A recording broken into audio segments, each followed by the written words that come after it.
The city of Grants Pass gets its drinking water from the lovely Rogue River. The big question is it safe? Joseph Rice has warned locals not to irrigate. After all, there's uranium, mercury, and arsenic in the water from a Superfund site. He doesn't play fast and loose with the facts, he says. The Superfund statement came out of a DEQ employee. And to get confirmation of that, we're supposed to contact Allen Air. So, how bad is it? Toxic levels 4,000 to 6,000 times above the safe limits. He's not alone making alarming claims. The arsenic, which was at 7 parts per billion, is 21.1 parts per million. So we're talking about 3 magnitudes higher in the sediment sample.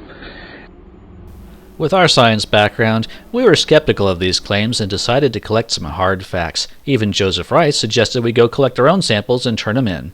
So you know what? We did.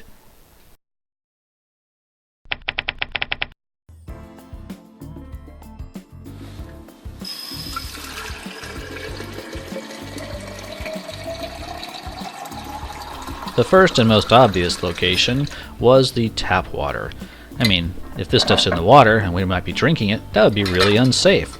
So, we got a tap water sample and sent it in for testing. And you know what? Huh, look at that. No arsenic. Well, that's a relief. The next location, the Rogue River. Well, that's where our drinking water comes from.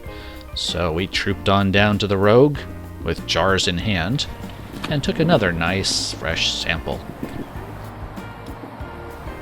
We chose a location right across the river from where the city takes up the water to be treated for drinking. I mean, hey, if there's bad stuff in the water, this is where it's going to be, right? This is where it counts.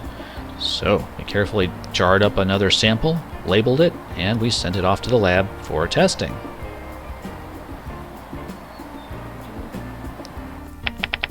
And you know what? No arsenic. Okay, maybe the Rogue River was just diluting the stuff too much. We decided to get closer to the source of this toxic threat. We went right up to the mouth of the Evans Creek, just before where it dumps into the Rogue, to see what the concentrations were like there.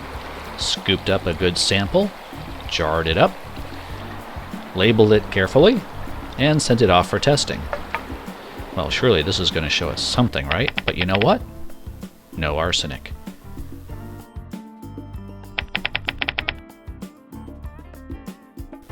Alright, surely we're missing something here.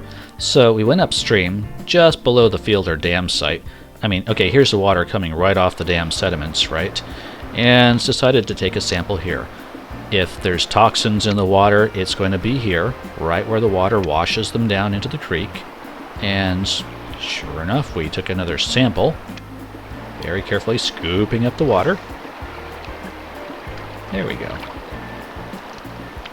Wow, that looks like dangerous stuff, doesn't it? Jarred it up.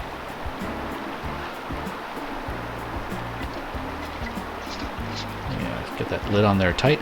And we very carefully labeled it. Come on, make with the pen already.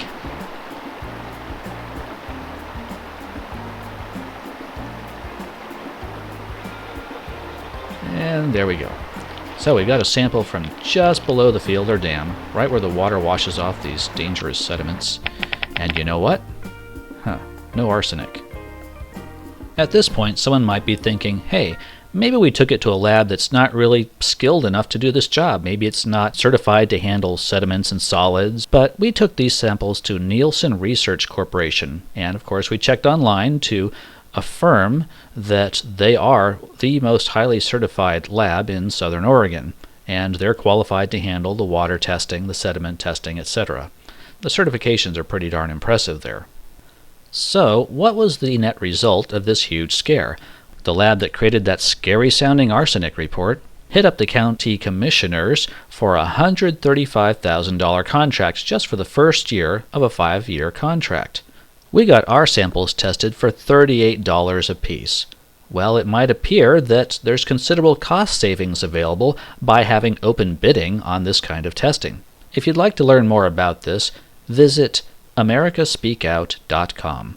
We're going to put some of the documents and relative videos, including this one, online.